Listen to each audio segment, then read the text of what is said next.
दरवर्षीप्रमाणे यावर्षी पण आमच्या बिल्डिंगमध्ये श्री सत्यनारायणाची महापूजा होती आणि पूजा असली की 2 दिवस आम्ही मुलांसाठी काही ना काही कार्यक्रम ठेवतो. त्याच्यात आदल्या दिवशी आम्ही चित्रकला स्पर्धा ठेवली होती. एजनुसार त्यांना विषय देण्यात आले होते. सर्वच मुलांनी अगदी हौशेने भाग घेतला होता आणि आपलं काम बघा किती छान तल्लीनतेने करतात. एकमेकांना आपल्या वस्तू पण शेअर करत होते. ते बघून खरंच खूप छान वाटलं.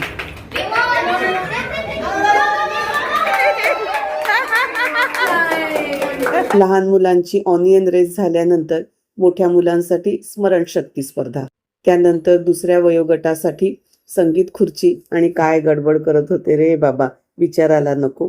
आणि त्यानंतर दिवसभर परिश्रम केलेल्या आयांसाठी संगीत खुर्चीची स्पर्धा होती. बिल्डिंग डेकोरेशनचं काम संध्याकाळपर्यंत चालूच होतं आणि त्याच्यानंतर सुरू झाली लहान मुलांची स्टेज परफॉर्मन्स. त्याच्यात गणेश वंदनाने सुरुवात केली आणि आमच्या छोट्याशा कैवल्यने शिवप्रताप इतका अप्रतिम सादर केला आणि त्याच्यावर खूप वाहवा मिळवली. त्यानंतर इतर मुलांनी कविता, डान्स, गाणी, गोष्टी आणि असं वेगवेगळं छान सादरीकरण केलं. खरंच आहे, याच्यासाठी मुलांना प्रोत्साहन दिलंच पाहिजे, म्हणजे स्टेज फिअर त्यांचं राहत नाही.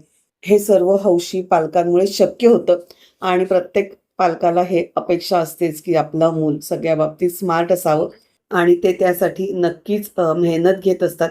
दुसऱ्या दिवशी सकाळी आमच्या मयूरदादाने आम्हाला रांगोळीसाठी छान ड्रॉ करून दिलं आणि मग सगळ्या मैत्रिणींनी मिळून त्याच्यात रंग भरले. ज्याला जी कामं येत होती ते ती करत होते. फुलं ओवण्याची, माळा बनवण्याची, तुळशी पत्र वेचणे, सोसायटी प्रोग्राममध्ये हीच एक धमाल असते ना.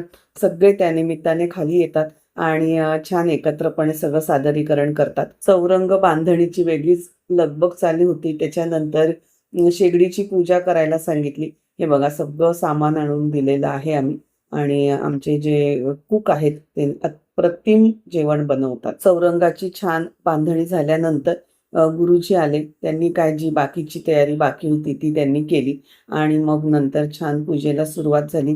पूजेला बसणाऱ्या सवाष्णीला 5 जणांनी मिळून हळद कुंकू आणि ओटी भरण्याचा प्रोग्राम झाला. त्यानंतर गुरुजींनी रहिवाशांसाठी खूप छान प्रार्थना केली आणि ते सगळं मंत्रमुग्ध करणारं वातावरण होतं आणि त्यामुळे उत्साह आणिच वाढला.